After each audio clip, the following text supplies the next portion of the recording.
We're going to continue from where we left off when we're talking about the operation of a conveyor belt system. Now, as you may recollect, conveyor belt system which we're looking at is the one in view at the moment. Okay, so yakwetama conveyor belts yatatu. Basically there was SC1, SC2 conveyor belt, and then lastly there was SC3 conveyor belt. Now we had looked at the operation of the conveyor belt to some extent, but of interest were some things that we mentioned but we really did not get into. Okay, in particular we spoke of the standard Jeffrey Gallion vibrating open pan feeders, and then we also spoke of the Simmons gyratory crusher. Now these two pieces of equipment are part of the entire process. Basically they make the whole process complete. Okay, so apa twala konkanya po, in the sense that twalalo le shapari control circuit yama. Okay, twalambila first party crusher. Okay, twalambila okulanda first party crusher, and then later on tukalanda popadi vibrating pan feeders, open vibrating pan feeders. Okay, this section. Okay, now when we talk about the crusher, okay, the crusher and the vibrating open pan feeders, it helps maybe to look at the structure of the control circuits. Okay, this is basically just the crusher lubrication control, which is to say that crusher yadikwata lubrication circuit, of which the electrical control part of that system is what we are looking at. Okay, so that's why pabelele crusher lubrication control, and then of course there's the main crusher, which we are calling the crusher main drive control, and then the other part of the crusher is what will be referred to as the crusher hydroset control. Now, just a point of interest, e crusher tulela ndapo, it's a mechanical piece of equipment yakwatefma moving parts ifingi. Okay, now to not damage the crusher by way of not having the lubrication oil flowing in the system, that's why we have to emphasize on the operation of the lubrication system. Okay, so because of the very moving parts, the mechanical moving parts of the crusher, you need for the lubrication system, or rather the lubrication pump, to be the first unit to be powered on. Okay, and then thereafter you expect the main drive to be energized. Now, having said that, you may be curious to say, okay, how do these three pieces of control interact with each other? Which is to say, how does this crusher lubrication control interact with the crusher main drive control, and how does it then interact with the crusher hydroset control?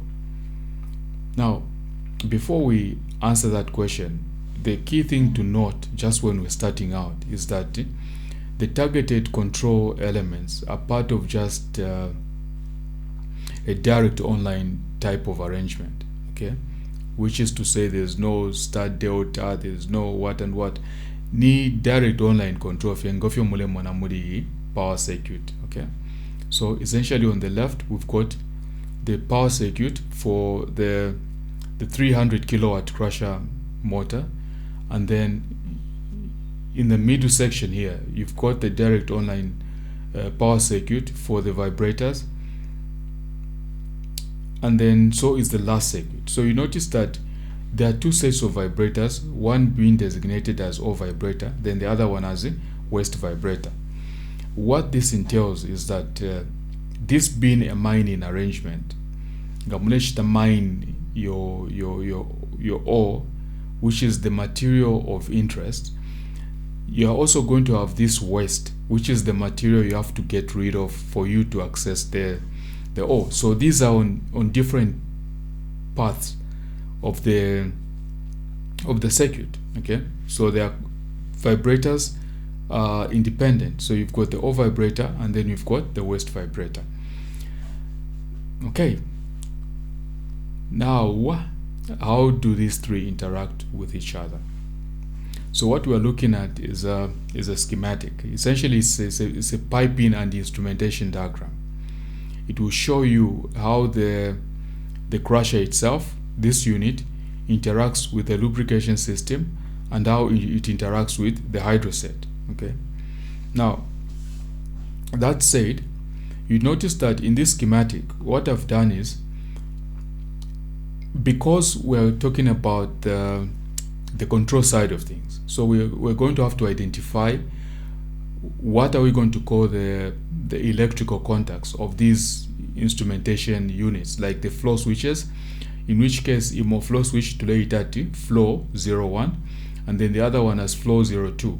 Now you notice that attached to the flow 01 is a dash 01, and then next to it there's this normally open contact, which is to say that yonsema normally open contact, they will be associated with a subscript, so to say, of dash 01. Wherever we see any piece of instrumentation, in this particular case, associated with a 01, then we know it's a normally open contact. Associated with a 02, then we know it's a normally closed contact. Okay, just so it simplifies everything. Okay, so we've got the flow switches. This one here is the flow 01. The other flow switch is flow 02, and then right about here, we've got what we are calling the McDowell flow switch, which also has we are assuming as two types of contacts, one of which is normally open, then the other one is normally closed. Okay, now this as a piece of instrumentation, what we're going to say is we're going to just call it MC01 with a dash 01, implying that we're talking about a normally open contact of this McDowell flow switch. Okay, and then of course we've got the temperature probe. It's the same thing again. We're going to assume that this temperature probe is associated with a temperature controller, and that temperature controller has got both normally open and normally closed contacts, of which we're going to call this as T01 dash 01 as a normally open contact, and then T01 dash 02 as a normally closed contact. Okay, and then lastly, in terms of these instrumentation units, we've got the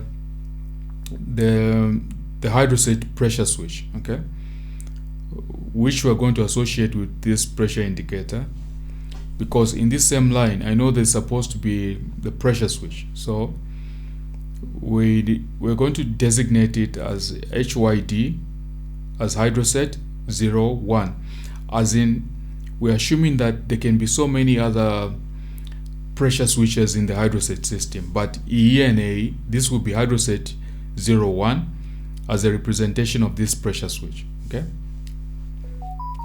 and then of course, like we've said, there's dash 01 and dash 02, simply pointing to the fact that we're talking about normally open contacts and we're talking about normally closed contacts. Okay, now the interesting thing is that this hydroset, within the same line, there is how many of these pressure switches do we have? Okay, this is a pressure indicator. Righty, pressure indicator, we're going to assume it's got a pressure switch. Okay, this is supposed to be, okay, let's go down, restricted flow. Okay, there's the relief valve. Okay, Okay, we're going to just assume that this unit, which has just been designated as a pressure indicator, is also capable of we're going to assume it's a unit which is also capable of not just showing the pressure but also acting as a switch, okay, in the sense that if the pressure is above a certain limit, it's going to change the state of some contacts, okay.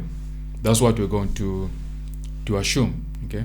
And then if the pressure drops below a certain level, it's also going to change the state of the contacts. So in this particular regard, we're just going to say that the hydrostate pressure has to be within a certain level, in which case if the pressure is adequate, the designated normally open contacts are going to close and the designated normally closed contacts are going to open, meaning that the system pressure is okay. Now, how do these units, like how does the hydrostate operate and how does the lubrication system operate in relation to the crusher unit, okay? So to answer that, we're going to look at the next schematic, okay? You'd notice that the hydrostate, the hydrostate, think of it as within the crusher, there's like this mantle, okay? The mantle in a way can easily be thought of as a mechanical unit which basically crushes the material which falls into the crusher against the walls of the crusher. So this mantle is in the center point of the crusher ball, right? So meaning this crusher here has got a mantle inside, okay? Within this crusher there's a mantle which crushes any material falling into the crusher ball against the surface of the crusher, so that you get these smaller pieces of material, okay? Now for you to adjust the size of those materials that you're getting out of the crusher, you need to either raise the mantle within the crusher or you lower it so that you vary the gap between the mantle and the crusher ball, okay?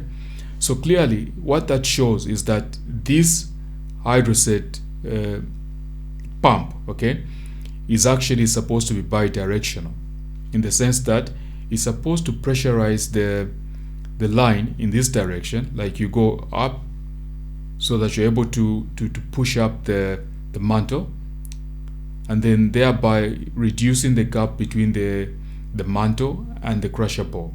And then of course you get smaller pieces of material out of the crusher.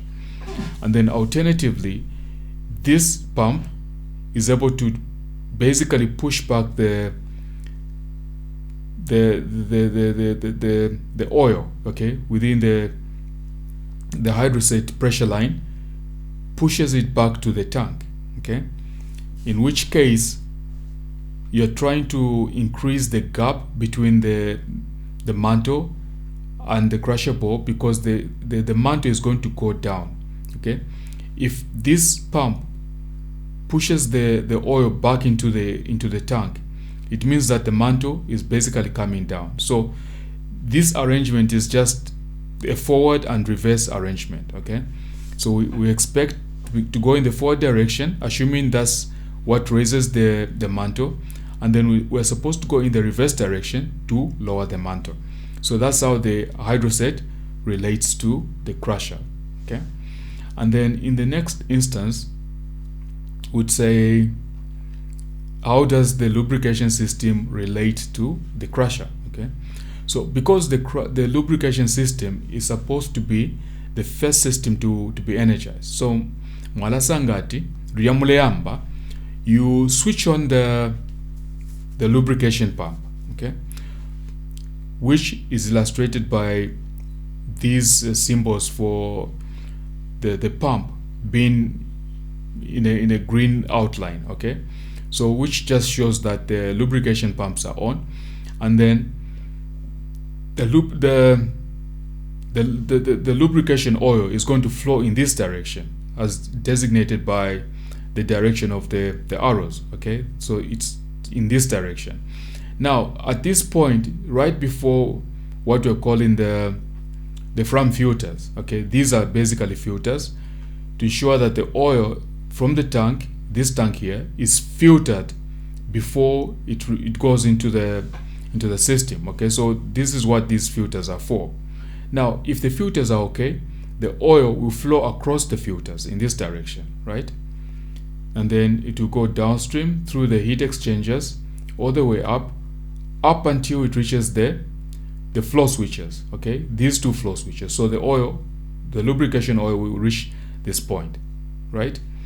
That's one path. This the normal path of oil flow.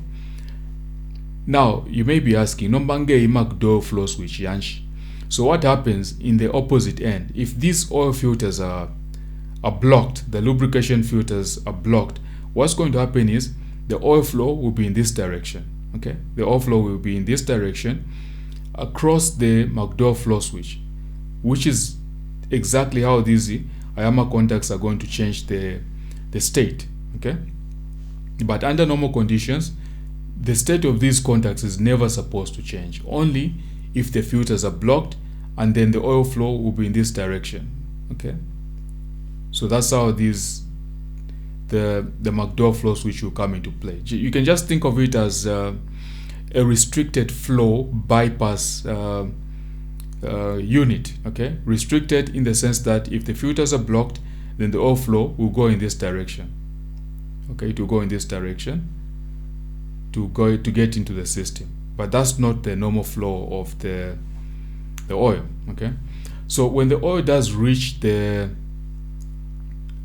flow switches, what's going to happen is that the flow switches are going to change state. Okay, as you can see, flow 01 is normally open, flow 02 is flow 01-02 is normally closed, but when the lubrication oil pushes through the flow switches, okay, as indicated by the green outline for the flow switches, what's going to happen is that the flow 01-01 normally open contacts are going to close. Okay, these are normally open, but they're going to close, and the flow 01-02 are going to open. The same thing can be said for the next flow switch. Okay, so the oil now reaches the crusher. Okay, now the return of the oil from the crusher unit into the tank, back into the tank, is just by gravity. Okay, so that's how these three units relate to each other. Okay, and then lastly, when the oil flow has been confirmed, then and only then does the main crusher unit start. Okay, so that's how these three units relate to each other, and basically this is just an overview so that you appreciate how the three control circuits actually interact. Okay, so when we do look at the control circuit, what can we say about it? What can we say about EE control circuit? What's so unique about this control circuit? Okay, what I can just tell you right off the bat is that EE control circuit, they pusene from the control of the conveyor belt system. It's just a whole lot of ones and zeros. Okay, the same logic, the same thinking process we went through is the same thinking process we'll go through when developing the logic here. Crusher lubrication control, the same thing we'll go through to develop the crusher main drive control and the crusher hydroset control. But the only point of interest in this circuit is this unit here, Ibale clutch timer. Okay, clutch timer, simply put, ensures that ludiamulesa mkushimia crusher, because we've already established that the lubrication pump is supposed to be the first unit to be energized. Okay, but under normal conditions, the lubrication pump should be the last unit to be powered down. Okay, so that you ensure that all the mechanical parts do not run dry at any one time, which is where this clutch timer comes into play. Okay, you can just simply think of it as a delayed power down of the lubrication system.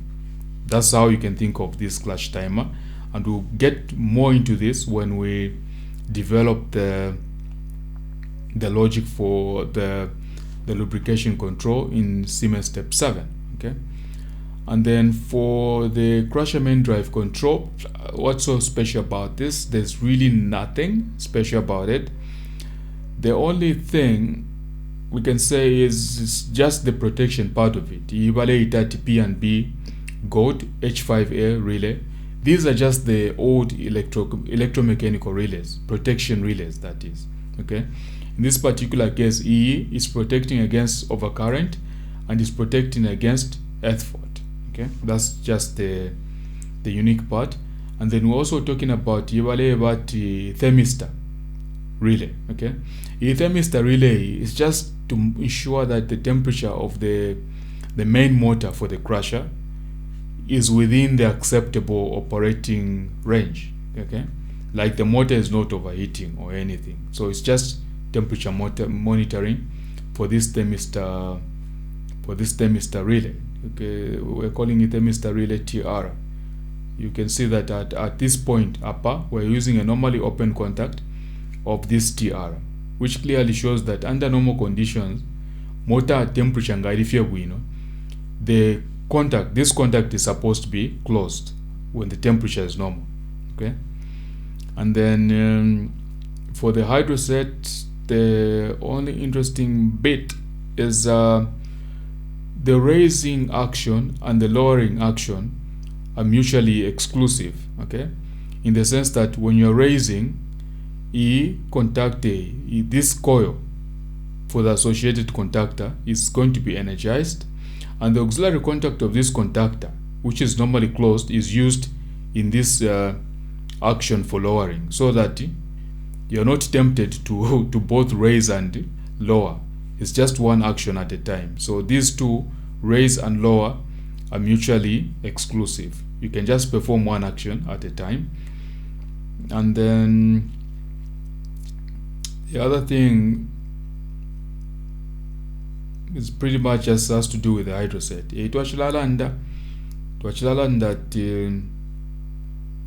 Okay, the normal condition is that the hydroset line is supposed to be pressurized. So when the hydroset line is pressurized, this contact, HDR, being a normally closed contact, is going to open. In our schematic, I'm sure now you'd appreciate why we looked at this one here. HD01, HYD01-01. Upper is the same as saying to allow normally closed contact. Okay, normally closed contact in the sense that when this hydroset line is pressurized. Okay, maybe it's better we look at this one here. Okay, so what we're saying is that hydroset line ngaidi pressurized today that HYD01-02, which is normally closed, is going to be opened. Okay, that said, that's the one we'd use upper. We use the normally closed contact so that when we pressurize the hydroset line, this one opens, so that alarm evaluated hydroset low pressure siren dailedila. Okay, this one only comes into play idia pressure mu hydroset line ngayapona below an acceptable level, so that mwaishibati chimanto cha crusher chida chapona sana, or is the pressure in the hydroset line is not adequate to sustain the required self-operating point for the mantle. Okay, so that's what this thing is for. And then I think that's just about it. Everything else just ties into together. Okay, but just now to give it a run through, we can just safely say that the first rung, which is this one here, is talking about 3BD5 ngamamono mudifia my emergency stop push buttons. So they're calling it a safety relay. Okay, safety in the sense that ngamatininga emergency stop push button, then you know there's a situation which calls for an emergency stop of the system. So in that case, relay nishtabe energized. because in this state we're just using normally closed contacts of the associated push patterns, so that E3BD5 is always constantly energized as a safety relay. And then in the second rung, we have this thing they are calling a sequence control relay. Okay, the short end of it, it's just a system of conditions, preconditions. Now muna to 3BD5, which is associated with the safety relay. And then we also have 283. 283 should be associated with the fourth condition, if I'm not mistaken. So let's see. 283 is this one here, which is being called a fourth trip auxiliary relay. Now it's been called a fourth trip auxiliary relay. Why? Because you look at the way this relay is energized. Okay, you notice that it is associated, or rather labor energized, as a consequence of either over current, earth fault, or over temperature, motor over temperature. So that's how 283 comes into play. Okay, that's how 283 comes into play. So now that we know that 283, what 283 is, you notice that that's how come 283 is used in this location. And then to Asakwatana 3BD3, which I believe has to do with the loop oil temperature. So 3BD3 has to do with the temperature of the lubrication oil. Okay, so that's what 3BD3 is. Okay, so now again, you'd notice that just by looking at this, if this is displayed as a normally open contact. So let's look at this. 3BD3 is used in position 4 as normally in rank 4 as normally open. Okay, so we would assume that for the loop oil temperature, we're using the normally close contact, so that when the temperature goes high, this contact is going to open, right? So this one, when we relate it to this one here, when we relate it to T01-02, what we expect to use is a normally closed contact of the temperature controller. Okay, so under normal conditions, under normal temperature, it's going to be closed. When the temperature is too high, it's going to open. And then that's how come we're using it as normally closed in this position. Okay, so because it's used as normally closed, 3BD3 is always supposed to be energized, okay, under normal temperature conditions of the lubrication oil. Why I know this is a lubrication oil? Because we're calling it as a lubrication oil temperature switch. So E, if we left it constantly energized, which is this 3BD3, and then thereafter 3BD4 has to do with the flow. Okay, so 3BD4 is talking about loop oil flow switch, this one here, and then loop oil flow switch. Why there are two loop oil flow switches is because of this one here. Okay, because we've got two flow switches, these two flow switches. Maybe let's see them here. We've got these two flow switches, these ones here. Okay, so flow switch 1 and flow switch 2. Now for the flow switches, we're using the normally open contacts. Okay, the ones which get to close when there's adequate flow across the flow switches, as designated by flow 01-01 and flow 02-02, which are now the ones we're going to use here. Okay, flow 01-01, flow 01, flow 02-01, so that when there's flow in the system, 3BD4 is going to be energized. 3BD4 is this one here. Okay, so 3BD4 only closes when there's adequate flow in the system. But you notice that 3BD4 is right across from what is being designated as 4DD2. 4DD2 is this one here, right about there. Okay, now you notice that this 4DD2 the main drive delay timer. Okay, so why is it necessary to do this? Well, because of the fact that when you're starting out, there's no flow. Okay, and because there's no flow, you need a parallel path, more like more like a condition to just facilitate the startup. Okay, so how does this actually work? How does this path work? Okay, because when you're starting, you come through, we've explained what these conditions are. So this path will be closed. Mwasapita through 4DD2, and then 3BD5 is 3BD5 is this, let's see, 3BD5, where are you? Oh, sorry, this is 3BD6. So we know 3BD6 is always healthy. So we're going to come here. So we're going to come from straight up through 4DD2 through 3BD6, and then we press start. We lash through 3BD1. Okay, 3BD1 is energized.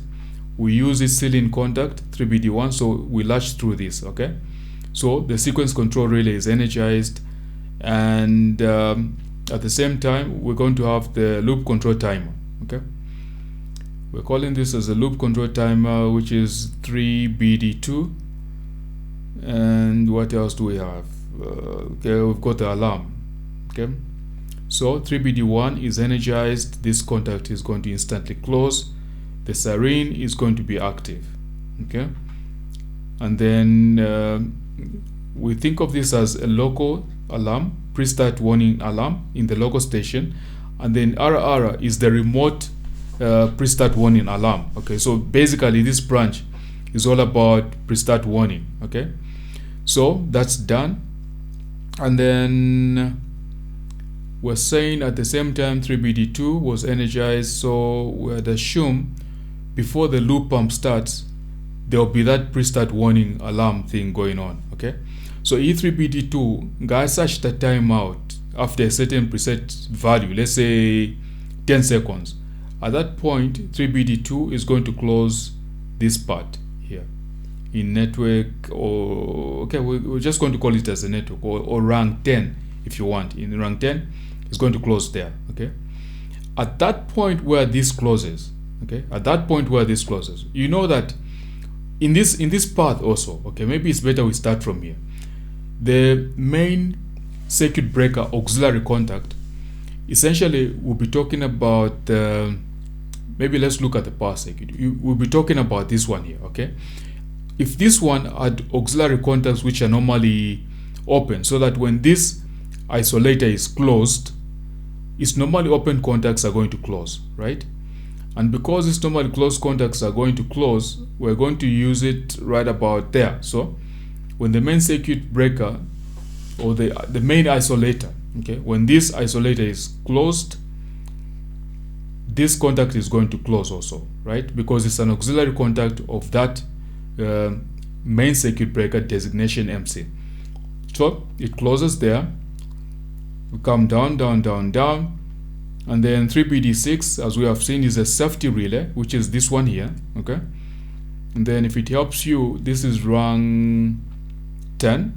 Clearly it shows here that we have used, again, I would choose to think that we've used this as normally open, because if we use it as normally closed we wouldn't be able to start. So 3BD6 is associated with this coil in rung position 3. Okay, so as you're coming, so this is healthy, you come down up to here, so you have continuity from the power rung all the way up to the selector, the 3-position selector switch. In the normal position, this point designation as 4D6 is going to have supply. Okay, it's going to have supply present at this point. Okay, why I'm telling you about the presence of supply at 4D6, okay, 4D6, is because of the arrangement of this designation. Okay, this timed contact designation TO, timed to open, right?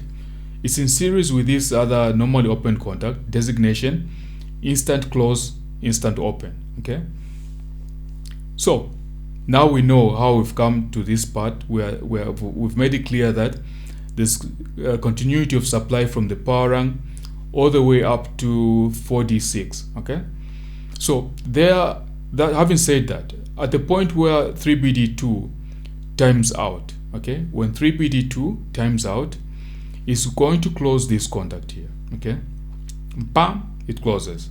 When it does that, this contact here, which is designated as instant close, instant open, is going to instantly close, okay, so that now this loop pump starts, okay, it just starts, okay, so the loop pump is now running, okay. Now because the loop pump is running, 4DC1 is actually a coil for a power contactor, right? It's a coil for a power contactor. It's only that we don't have the power circuit for the loops, for the lubrication pump, but we can think of it as being similar to either this one here or this one here, with the exception that it's just a single drive. But the point is, we'll be targeting the power contactor, okay, for the loop.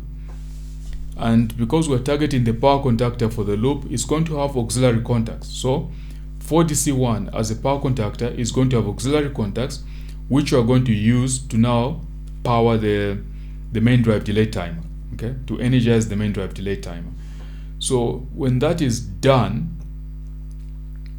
what's going to happen is this timer now is going to start timing out, okay, so that it provides a delay between the instant when the lubrication pump comes on and the time when the main drive is given a permissive signal, okay. Now think of 4DD2, okay, this 4DD2 has got an auxiliary contact which is normally closed, which is what we have used in this position here, okay. So we're saying that there's a dead time between the point where the lubrication pump starts and the time where the crusher is given a permissive signal to run, okay.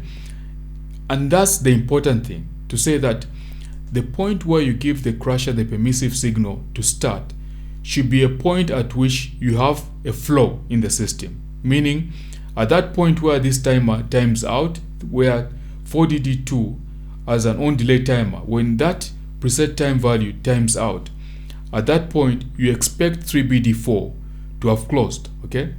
3BD4, in case you have forgotten, is this point, okay. This is 3BD4 and it's clearly a consequence of there being flow in the system, okay. So that's how this relates to the flow, okay. So this timer here demands that when it times out, the system should have enough flow for the crusher to start. Why? Because we're calling this as the main drive delay timer. So we've ascertained that when this when the preset value of the time for this on delay timer elapses, that the system will have enough flow to close this path, so that now this contact will open because we've used it as normally closed.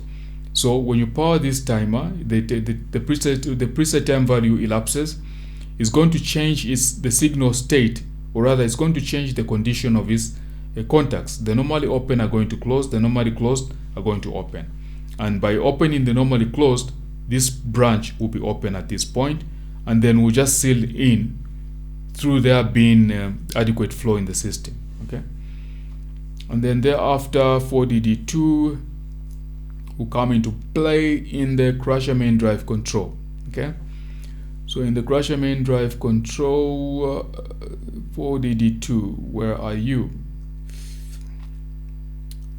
Is right about there. So you've seen that in this, for the main drive, 4DD2 has been used as a normally open contact. So when the preset time value for that on delay timer 4DD2 elapses, it's going to close here.